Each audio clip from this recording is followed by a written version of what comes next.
Hello, good morning, good evening, good afternoon. Well, I got a couple of hours sleep after having stayed up all night, and I watched a fantastic documentary about all the kings and queens and aristocracy in Europe, and how it came to their downfall, really involving Hitler.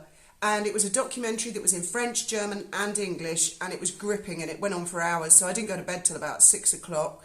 Then I got a couple of hours sleep. I have been up and trying to make cheer myself up and wake up and see the world a bit grim and rainy today. Okay, bit of a heavy subject today. The photograph, Prince Andrew and Virginia Giuffre, is it, or Roberts?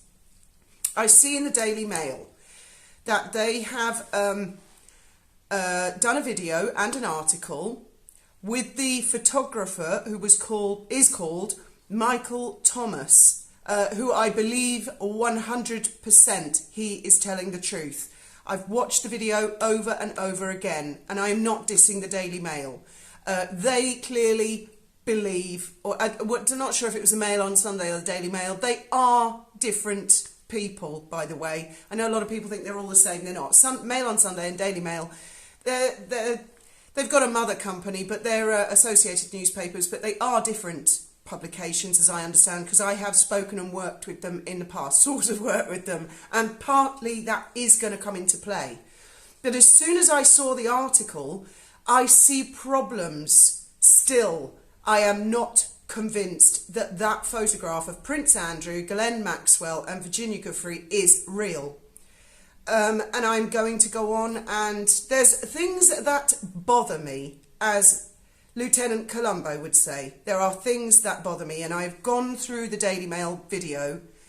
Well, it's on the Daily Mail channel, link in the description on this video, so you can go and watch it. It's very short, judge for yourself, and I have written down word for word the parts that bother me.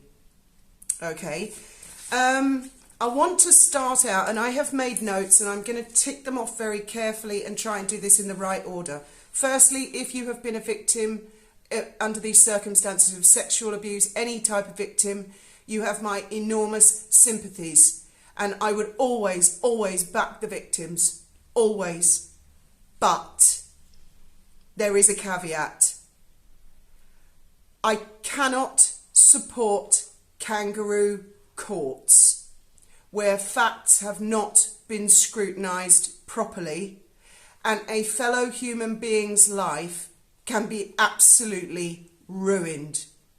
I'm going to put Lady Victoria Hervey's name in the tags because I know she's from a similar school of thought to me, that the photograph is not, there's something not right. There's something fake about it. So what I would like to start with explaining is, when I was a child and we were on our way to school, I can't remember exactly how old I was or which year it was, but we were sitting in traffic on the hill going down to the Wooding Dean traffic lights with the Sunblest bread factory on the left. I distinctly remember staring out of the window, as I often did, same school route. We commuted from Lewes to Brighton, and on the radio there was a story. Now, I think I was about 10 years old. I could have been 12. It was during my very, very quiet, good phase where I didn't say boo to a goose to anybody. So it was before I was 13, 14. I was young. And the story on the news was that a girl had alleged that a man had raped her. His life had been destroyed. He had been sent to prison. And after he had been in prison a couple of years, she admitted that she made the whole thing up. He was released from prison. At the stage they were reporting this story, she was going before a court, and I think the court sentenced her to something like a year in prison. Could have been suspended. I don't know, because I was a child and I didn't understand that sort of terminology. But I do remember the sensation of horror that someone could tell a lie so serious that that man's life, his family's life, were destroyed. When I got home from school that day, I asked my dad about it and I said, I don't think that the punishment she got was serious enough. And he just said, darling, that's just life. I'm a lawyer. I've seen this sort of thing. It happens.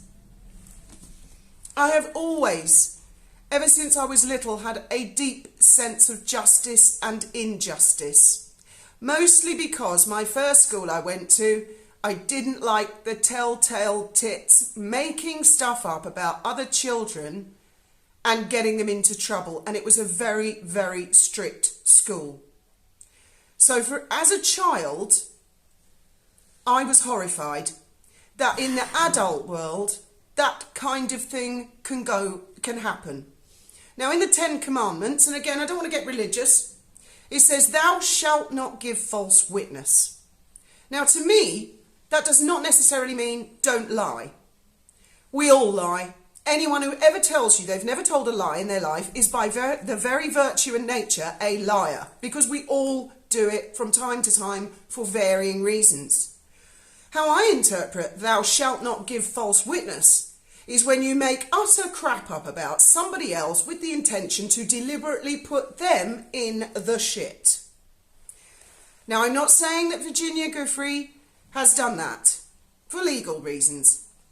I'm not saying Prince Andrew is 100% innocent because I don't know, but the evidence of that photograph being presented to me doesn't make sense.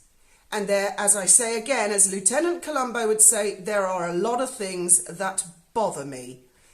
I've never met Prince Andrew. I'm not a particular fan of his. I've never met Virginia Giuffre. I'm not invested in this story. My only investment in this story is having been on the receiving end of witch hunts and having had a deep sense of justice and what is right and wrong from when I was little. Now, coming back to me being in the car on the school run, if I was 10, that would have been 42 years ago. Of course, that's a long time ago. I can't remember which day of the week it was. It must have been a weekday because I was going to school. I couldn't tell you my exact age. I just can't. So we'll come back to that in a bit. But I want to work my way through quite carefully with what the Daily Mail said. Now, the photographer, Michael Thomas, as I say, I completely believe him. He comes across as incredibly honest, credible, and I believe every word he says. He says, I held the photo. It was a normal photograph. It was a physical print. I don't doubt that for a second. This apparently was in 2011. Now, I have some photographs here of me. This is a photograph of me when I was pregnant with Benji. There's Faith's little fluffy blonde head. We were living in we were leaving Portugal near Praia de Luz at the time. And my bump's in the right place. Sorry, couldn't resist putting that dig in there. And you can actually see. Anyway, that's beside the point. But back in 2001, which is allegedly when this photograph was taken, as I understand it, they say it was developed, I think, on the 13th of March. There is nothing that can prove or disprove that that photograph was not a photograph of another photograph, and that is the physical print that this gentleman, Michael Thomas, held in his hand. So I just ticked that one off. But he says he was holding a physical print, and I completely believe he was. The DM, the Daily Mail, goes on to say, behind the camera is Jeffrey Epstein. There is absolutely no proof or evidence of that whatsoever, and I'm not sticking up for Jeffrey Epstein. I'm just saying, me personally, Daily Mail, you expect me to believe that Jeffrey Epstein was behind that camera. There isn't even a reflection. There's nothing. You cannot present that as fact. Is it just me? But that doesn't sit right with me. I have no idea who was behind that camera. Ghislaine Maxwell has recently been interviewed, and she says she's only ever seen a photocopy of it, and they say in the video that that is the reason that us conspiracy theorists, tin hat people, or another way of putting it is people who like to scrutinise evidence and be absolutely certain knocked down, nailed certain, before condemning a fellow human being that we're looking at facts. I don't really care if Galen's seen a photocopy, an original, because again, Galen she says she wasn't, but she could have been shown a print photograph. And that would come across as highly plausible with a date on the back. So then Michael, the photographer, says Virginia had 13 to 14 photos. And he then makes the point, it looked like it was 10 years old. He says it didn't look crisp. I'm not sure if that's the exact term he used, but his exact statement was, it looked like it was 10 years old. Right? So he's meeting Virginia in 2011 and looking at a photograph that's 10 years old that was taken in 2001. Well, you've all seen my Benji and my Faith. Benji's 19. This is a 20-year-old photograph. And I can actually do better than that. And the Daily Mail will probably, some of you, if you still work there who are old enough, will remember the photograph of me that Graham took in our house in Holland in the year 2000 when I was on the run. The one that Graham sued you over. And it wasn't until Graham proved beyond reasonable doubt that that was his property by producing a strip of negatives showing it was one of a series of photographs. This photograph is 23 years old and it looks pretty crisp to me. This was taken the year before the alleged photograph was taken with Andrew, Virginia and Galen by I don't know who. So, but I do believe Michael, you know, I believe a scenario was set up that convinced him, and I believe that there was an element of this is too good to be true. There must have been that scoop of the century. Come on, you've got to admit, cast your mind back, Michael. You'd have been thinking, oh boy, oh boy, oh boy. The Daily Mail then goes on to name some photo developing place. And the way they present it is, this is where the photograph was developed. But they don't actually use those words. The words they used are, it was most likely developed at that shot. Most likely. You see, when you're coming to evidence and legalities, wording is very, very important. So most likely to me, and actually I don't really care where it was developed, because if it was a montage, shall we say, cut about, or a staged photograph, and it was developed, you know, it could well have been developed there. I don't know. Now, the thing that really bothers me is they then go on to show flight logs of when Virginia Giuffre flew to the UK, the dates, the times. That's incredible. Coming back to my Sunbless story, she can remember all that 10 years ago. Where were all of you guys on the 13th of March 2001? I can take a hazard a guess where I was. I was in Holland. I was on the run with Graham. I can't remember exactly what I was doing or exactly where I was. And I'm not sure I'd be able to find out. What were you doing on the 13th of March 2011? I would have been working at Dolphin Safari in Gibraltar. Where were you on the 13th of March 2013? Where was I? I mean, on that specific day, I think I was in Spain. Do you see what I mean? That Sunbless story, okay, that's 42 years ago. That's a stretch. That's a big ask. But I mean, I'd struggled 10 years ago.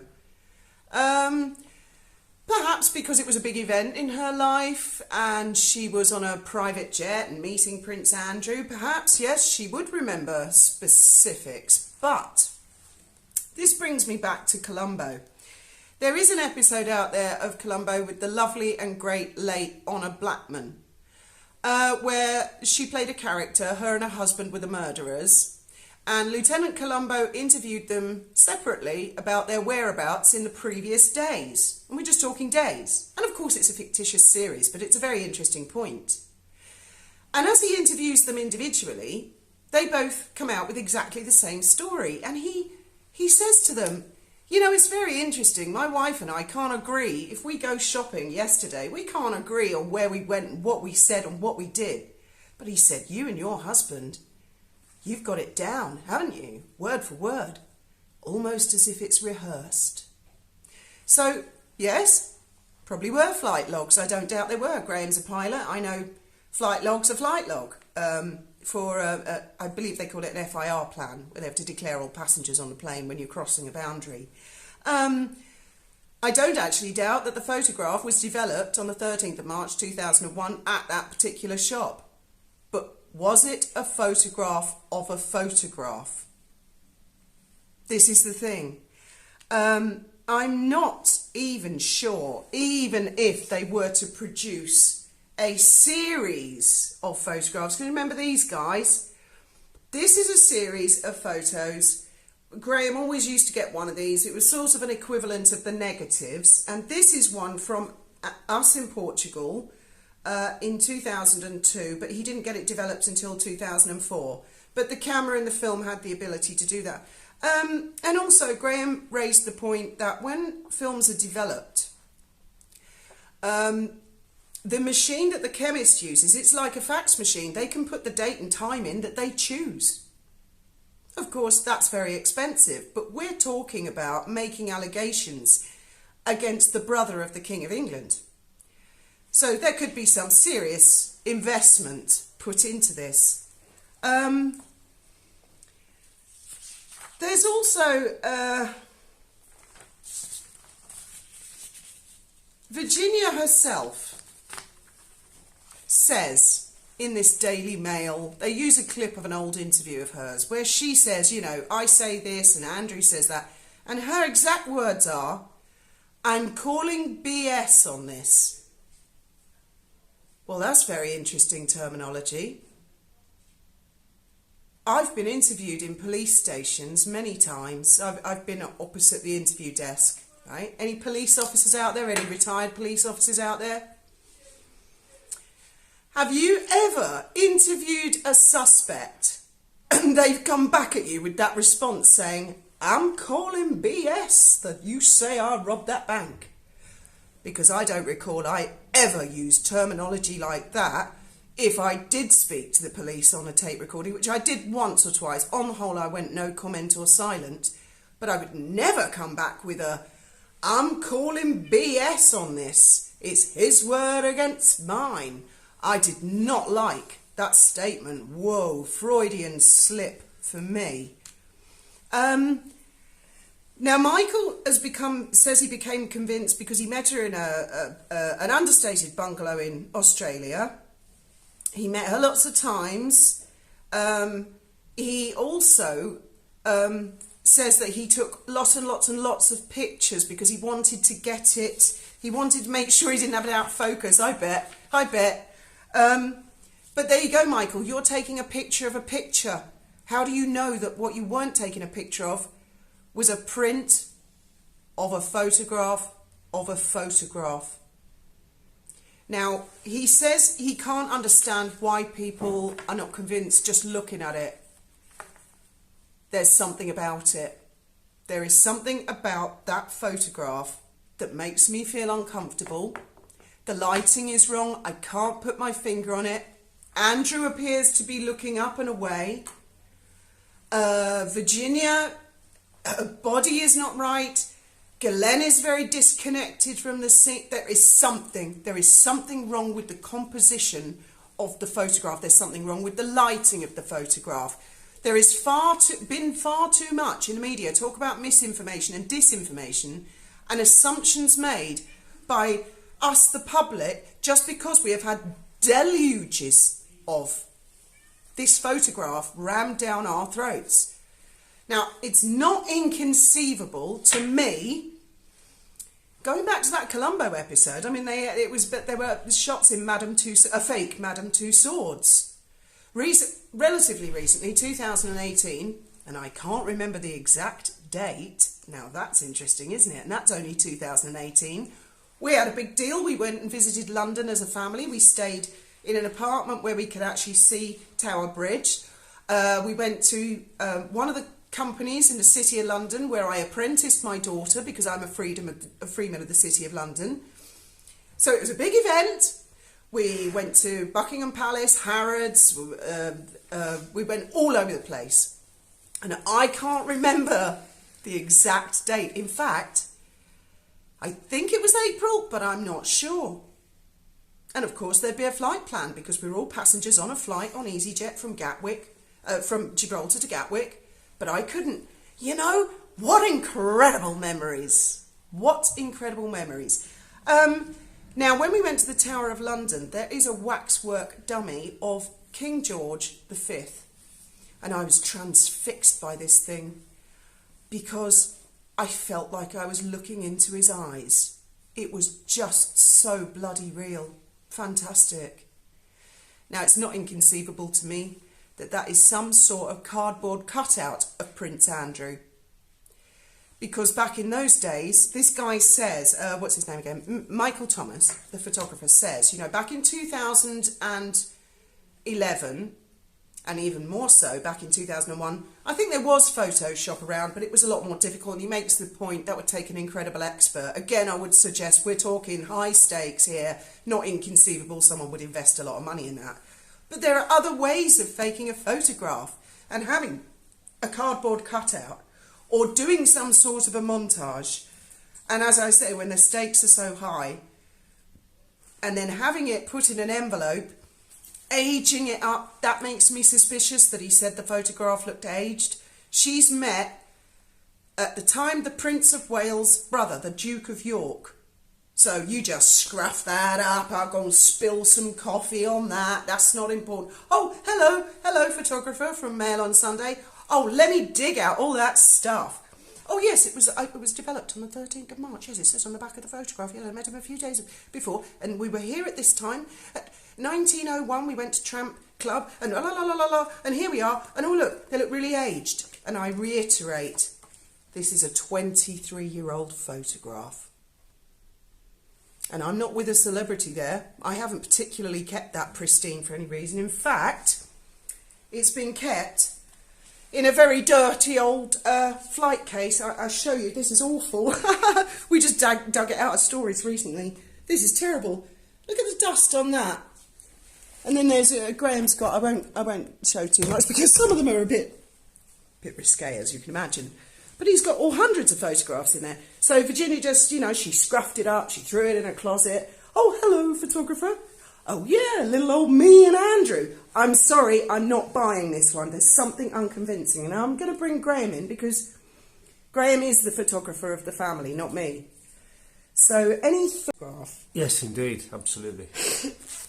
I've all seen the photograph. And it's one very important thing on the back of the photograph. Got to speak up. Someone said I am speaking up. Got to speak a little louder. They can't hear you. A bit more booming and projection.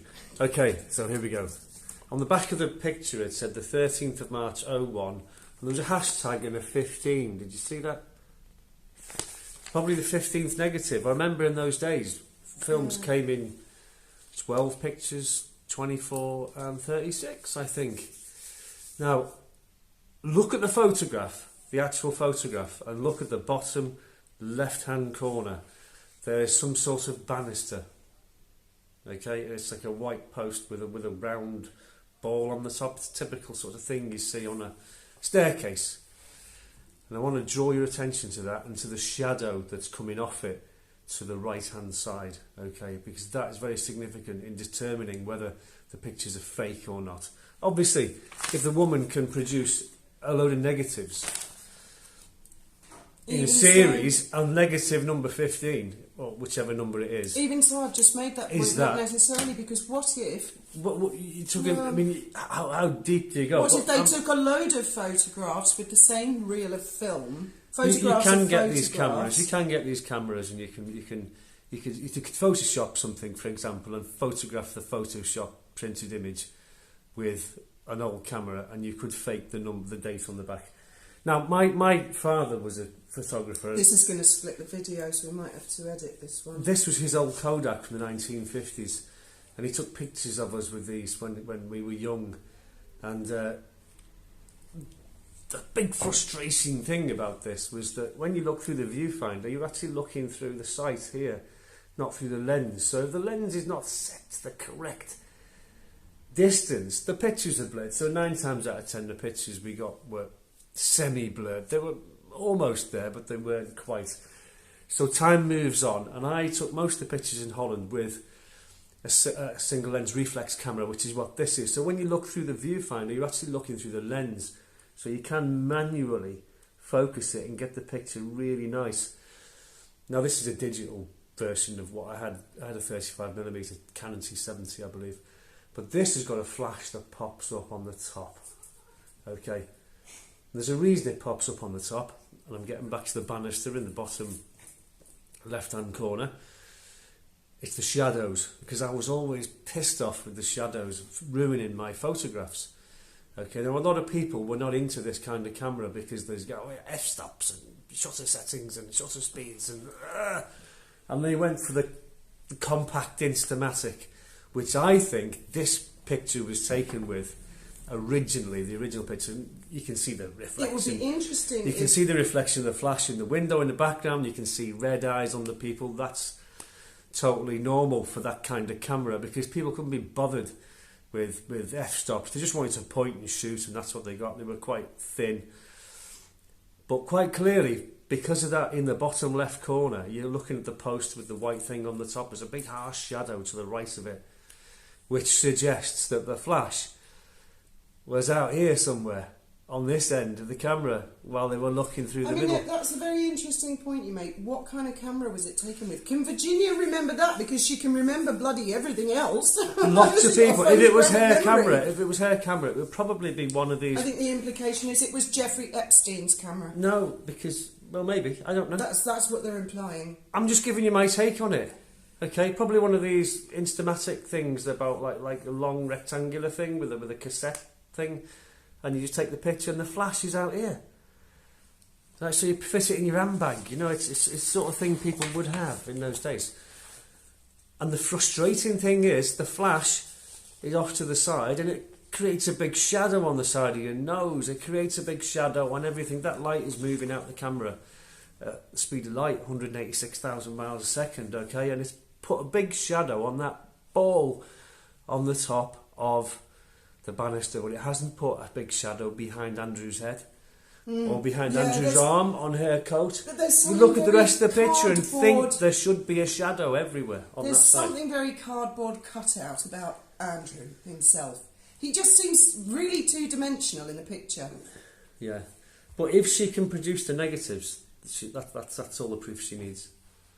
No, I wouldn't even be convinced with that, actually, because you could take a series of photographs till you've used the whole reel up so that the whole thing appears. So no, that wouldn't even satisfy me. The stakes are too high in this instance. He's too famous, he's a member of the British royal family, he's a sitting target, which brings me to my final point. Thank you, Graham, that's really helpful. The nub of it is, yes, it could be faked. Graham could, their video far from proves beyond reasonable doubt, categorically, that the photograph is genuine. My final point would be to Prince Andrew, or any member of the British royal family. Are any of you in the habit of allowing people to take photographs of you under such circumstances? Oh, I'm about to shag this young totty. Yeah, let's have a picture taken. Why not? I'm in the house of a madam. Yeah, why not? Let's do something incriminating, shall we? As always, thank you very much for listening, and I look forward to your thoughts, opinions and assessment.